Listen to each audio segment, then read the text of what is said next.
My life is a storybook of God's manifestation. I'm a product of my worship. It's not by singing, it's by grace. I'm living in a house I didn't pay 1 naira. Do you know what it means for somebody to finish building a house and give it to you? You know, and sometimes, every time I come out of my house, I look around, I ask myself, how old are you? Because I know that it's not by singing. And so I feel like it's time to even let people know the secret behind the glory they celebrate. My first album, The Definition, when that album came out, you know, Love World Records helped me to produce that album. And the first night, we sold 100,000 copies at Night of Bliss. Now, that was a lot of money. And then I was still climbing bike. And we didn't know it was going to sell that much. Then we had another program, Night of Bliss. It was all sold. And they called me. They said, we made money from your CD. We would like to give you 1 million. Yeah? I thought, 1 million? That's a lot. So I called my mom. God bless my mother. My mom took me to church every day of my life. Scripture Union. SU, yeah. And she said, you know it's your first fruit. Leave it for them. And I thought, 1 million naira. And she that is telling me leave it for them, she didn't have 1 naira. I mean, me and my mom, we hawked together in Enugu. I will hawk this direction, she will hawk that direction. So she would have thought that, you know, this is a breakthrough, 1 million, God. And she said I should, you know, leave it for them as my first fruit. Well, I didn't have a choice but to obey her. So I told them, no, I don't want. Are you sure? I said, I don't want. Maybe from the next one. Do you know what God did? Now they took me to South Africa to shoot my first video. They said, okay, since you don't want money, let's make a video for you. And while we were shooting, I met some people who say, are you the Frankie Edwards? We love your music. We didn't even know you're Nigerian, But, you know, your music needs to circulate, go to everywhere in the world, you know. But here's what you're going to do. You're going to remove Jesus and use God. It sounds the same. Nobody will know, because for your music to circulate, people that the name Jesus offends need to be your fans too. So but by the time you use God, they won't find it offensive, so you will be able to circulate your music. And when I saw the offer, and I thought, Jesus, God, the same thing is not much difference. Nobody will know. You know, God spoke to me and said, see, if you do this, you will not last. If you don't, whatever they promise you, I'll double it for you. So again, I let it go. I mean, I let the offer go. Even my damn manager thought I made a mistake. You know, managers always want more money. So he thought I made a mistake, but I made my decision. So I let it go. I came back. And then God began to do his thing. I released my second album. Someone from nowhere said, someone is trying to reach you there. She's looking. In fact, when she started looking for me, she sent all her staff. If you don't find Frankie Edwards, don't come to work. They came to my church, speak to some of my pastors. My pastors called me. Someone is looking for you. They gave her my number. She called me. And then she said, I've been listening to your music. And you know, as I listen, God keep pushing me to do something for you. Do you want to come and see me in my office? I know you are big. I say, me? Big? Send the address first. You know, she called all her staff, you know, members, took pictures with me. And she said, nothing. I just want to bless you. I just want to bless you like God placed in my heart. And then she gave me an envelope. I said, thank you. You know, it looked big. It was on my way home that I opened the envelope. I opened it, so I called her. I said, ma, the envelope you gave me. She said, what? I said, look what's inside. He said, that's for you now. And besides, anytime you want to do anything, the bill is on me.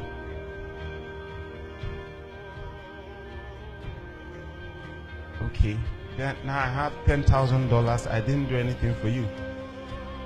I didn't sing nothing. I said thank you. I went home. I removed my tithe and my seed. That's very important as well. The upper week, they say someone is looking for you. They gave the person my number. I've played your music, it blesses so much, and God places in my heart to bless you. Can you come to my house? I went there. The same story. You know, God does not make empty promises, and He knows how to cause the chain reaction. You know. Then the upper week, this other woman called me. Where do you live? I said, I live in Ireland. I mean, then I already have a good home, and I'm very comfortable. And she said, Ikeja is noisy. How do you create your music in that noisy environment? She said, would you like to move to VGC? And then, you know, the first thing I did was calculate how much a plot of land is in VGC, even. That's if you find. So when I make the calculation, and that's why I said, I'd love to, but now I have other things I'm working on that I need to do with money. So this is not. And she said, okay, when will you like to move? So I said, I'll work on it. You know, I was thinking I would pay for it. And the next thing, I saw trucks in my house. Trucks. As I say, what would you like to take out of this house, and what would you like to live here? So as I talk to you, I didn't lose the other place. I have the two. I say, what would you like to take out here? I said, I'll take. You want me to move? I will take everything. He said, no, just the things you will need, because the other place is already furnished. When I mean furnished, I mean, ask my manager. He knows my house. I live like a king, and that was what God promised me. And I kept my own part of the deal. I did not disobey. When I met Domwen, all I wanted to do is to take pictures with him. You know, like you see a big superstar, I rush with my phone and say, good afternoon. I didn't even know whether to say afternoon or evening. Can I take pictures with you? And he said, okay. And he gave someone the phone, and he put his hand on my shoulder. I was waiting for the picture, and he looked at my face. And he said, Frank Edwards. I'm like, hey, you know my name. And then he said, wait. I said, anytime I see you, I must tell you this. So he brought his phone. I said, look at, all these are your songs. And he began to play my songs. I'm like, what's going on? And I said, anytime I see you, we must do something together. So it was not even my suggestion. It was not my suggestion. I did not beg for it. If you ask me to even beg for it, I don't know how to reach Domwen. I don't have his number. I don't know how to write. I don't know. But you see, God keeps to his promises. And then I'm saying to him, okay, sir. He said, we'll record together. I say, sir, if you invite me so that I can go to the embassy, I don't have a visa. And he said, I thought you have a studio. I said, yes. He said, I will come to your house. I thought it was a joke. The day he promised, he came. And he was with me from 8 a.m. to 9 p.m. He didn't rush. I just didn't understand what was going on. And then he said, okay, for this story to be complete, we'll have to record in my house too. We have to record in Nashville too. And I didn't have a visa. Now, because now I know people, like big people. So I called all the people and I said, I want to go to the embassy and I don't want to have difficulties. This governor spoke to this person spoke to this person. So they finally got someone to take me to Consular General's office at the American embassy. Yeah. So they took me in. I was sitting face to face with the consular. And I've been to that place before. They rejected me visa. And I'm asking myself, wait, Frank, you entered here, you didn't queue. And then we had to say, what's the matter? I brought my brother here. He came before, they rejected him visa.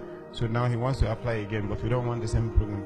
The consular asked me, what was the issue the last time? I said, I don't know. They just refused me. I don't know what happened. He now said, okay, no problem. Apply again. That's bringing me to say, when God is doing his thing, he doesn't want any man to take the glory. So I'm sure God felt, because so now you're feeling like you now know people. I applied. I went, they refused me.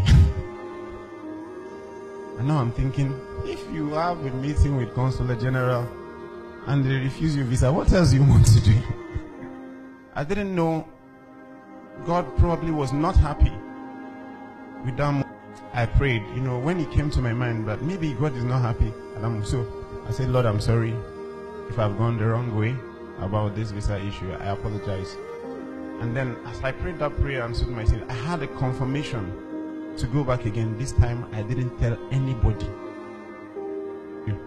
I didn't tell nobody. I just paid for the visa application, applied again, just picked my passport, and I went there. All the embassy staffs from the entrance, hey, Frank Edwards, we love your music. Frank Edwards, we love your music. Even inside the interview hall, yes, someone still telling me, Frank Edwards, I said, this thing you're telling me, tell Uyibo now. I'm not the one. This Uyibo that will give you, tell him that you know me, So they say, go to counter 10. And my heart started beating again. I didn't know that God has gone ahead. And here I'm standing before this lady. At one glance, she just started smiling. I don't know why. So I came close. She said, how are you? I said, I'm fine. And she said, I love your music. That was the end. She said, you are amazing at the experience. And I left, then a few days later, I collected my visa. And that's how I got to the visa. I went to America and we are done with our album.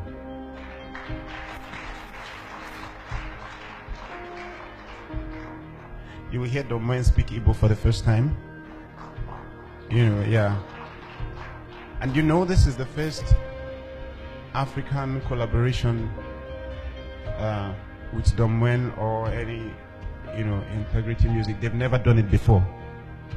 And, God even opened, while I was in America, God opened doors. Domain said to me, what can we do for the upcoming African artists? We discovered that we have so much talent, but they lack the right exposure. They lack the right exposure, the right sound to their music. And then he thought, okay, he was the last president of Integrity Music. And I have my own record label, which God helped me to build. So he said, since you already have Rocktown and I have my own, to help the African artists, let's open another company together. I'll be the president, you'll be the vice president. And I thought, that's cool, vice president. So now, the story is from hawking in the streets to being the vice president of the biggest record label in Africa. I don't know what you're believing God for. I don't know your background. I don't know what you've been through. But see, don't let your background put your back on the ground.